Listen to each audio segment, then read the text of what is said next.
wala tayo ngayon trabaho mga kasamaritan. Hanap na lang muna tayo ngayon ng pasahero. Sideline tayo.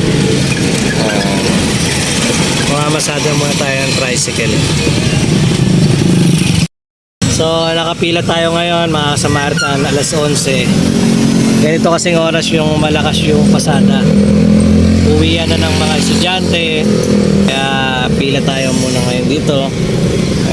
Ito muna hanap buhay natin ngayon mga kasamaritan.